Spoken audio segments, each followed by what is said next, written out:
মাস্তুতো বোনের বিয়েতে যাব বলে খুব আনন্দে ছিলাম, কিন্তু বিয়ের ঠিক হওয়ার 1 সপ্তাহ পর শুনতে পেলাম আমার মাস্তুতো বোনের বিয়েটা ভেঙে গেছে। আমরা সবাই খুব অবাক হয়েছি। পরে আমি আমার মাস্তুতো বোনকে ফোন করি, জানতে চাইলাম কি হয়েছিল। সব কিছু ঠিকঠাক, হঠাৎ করে এমন একটা খারাপ খবর। সে আমাকে বলল, আসলে কি বলতো দিদি, আমি নিজেই বিয়েটা ভেঙেছি। আমি বললাম, কেন? ও আমাকে বলল, আরে বিয়ে ঠিক হওয়ার পরও আমাকে ফোন করে বলল যে চলো একটু কফি হাউসে যাই, একটু কফি খাবো আর গল্প হবে। আমি বাড়ি থেকে পারমিশন নিয়ে গিয়েছিলাম, কিন্তু ও কফি টেবিলে বসে আমাকে একটা কথা বলল।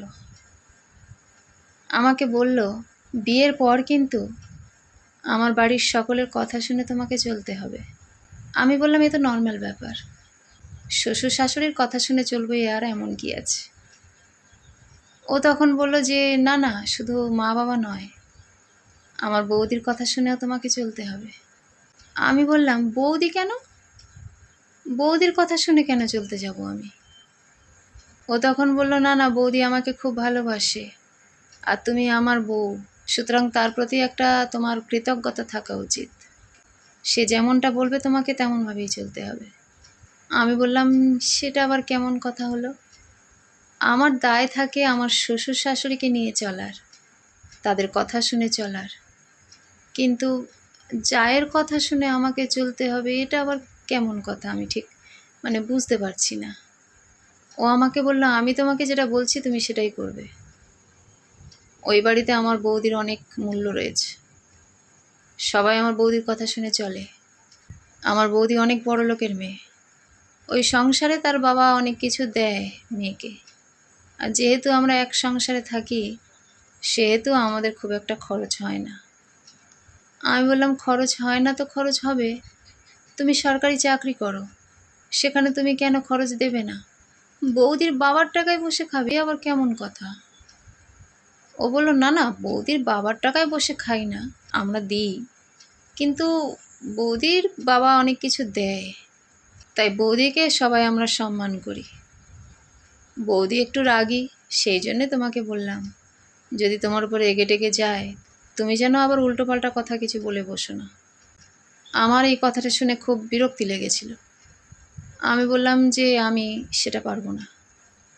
আমার বাবা সরকারি চাকরি করা ছেলে দেখে বিয়ে দিচ্ছে, আমি আমার জায়ের কথা শুনে চলতে যাব কেন? আর জায়ের বাবার টাকাই বা আমার সংসার চলবে কেন?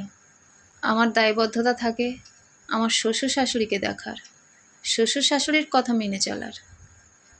জায়ের কথা কিসের জন্য মেনে চলবো? সে যদি ভুল বলে সেটাকে আমার মেনে নিতে হবে?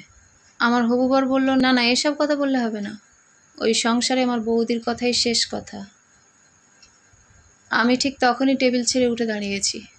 আমি বললাম, ঠিক আছে, এখন আমাকে বাড়ি যেতে হবে, তুমি এখন বাড়ি যাও, পরে কথা বলবো, রাতের দিকে ফোন করব। বলে আমি বাড়ি চলে আসি। এসে বাবা মাকে সব বললাম, আর তারপরেই আমি বাবা মাকে এই সিদ্ধান্তটা জানিয়ে দিয়েছি যে ওই ছেলেকে আমি বিয়ে করব না, ওই পরিবারে আমি যাব না। এখন থেকে যে এরকমভাবে চাপিয়ে দেয়, ওই বাড়িতে যাওয়ার পর কীরকম অবস্থা হবে আমার, তুই বুঝতে পারছিস দিদি? আমি বললাম, সে তো ঠিক কথা, যাক, বিয়ে হয়নি এখনো, যা সিদ্ধান্ত নিয়েছিস, যা ভালো মনে হয়েছে করেছিস, ঠিক আছে। বিয়ের পর যদি এগুলো জানা যেত তাহলে তো খুবই মুশকিল হয়ে যেত। মাসিমা মেসোমশাই কী বলে? সে বলল, বাবা মা আমার উপর একটু ক্ষুব্ধ হয়েছে, কিন্তু পরের দিকে বুঝতে পেরেছে যে এমনটা কখনো চলতে পারে না, সব ঠিক আছে, এক সংসারে হলে সবার কথা সবাই মেনে চলবে। আমি একরকম বললাম, সেটা যদি ঠিক মনে হয় তাহলে সবাই মানবে, অন্যজন আর এক রকম কথা বলল, সেটা যদি আমার ঠিক মনে হয় তাহলে সেটা মানব, কিন্তু সেটা যদি ভুল মনে হয় কি করে সেটা মানব? ওর কথা হলো আমাকে সবসময় তার বৌদির কথা মেনে চলতেই হবে, এটা কি করে সম্ভব দিদি তুই বল? আমি বললাম, একদম বুদ্ধিমতির মতো কাজ করেছিস, ঠিক আছে, বিয়েটা একটা জীবনের ব্যাপার, যার সঙ্গে বিয়ে হবে সারাটা জীবন তার সঙ্গে থাকাটা একটা বড় ব্যাপার। তাই সব কিছু ভাবনা চিন্তা করেই এগোনো উচিত।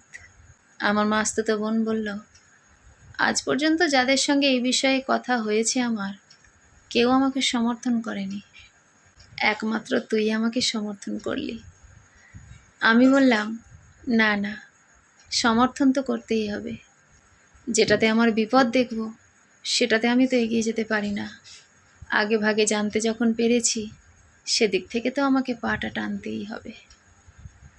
এই বলে আমি আমার মাস্তুতো বোনকে সান্ত্বনা দিলাম। জীবনে চলতে গেলে অনেক বড় বড় সিদ্ধান্ত নিতে হয়। সব সময় সেই সিদ্ধান্তের পাশে যে সবাই থাকে তা কিন্তু নয়, তবুও সঠিক সিদ্ধান্ত নেওয়াটা খুব দরকার। কলমে ও কণ্ঠে, সোমা।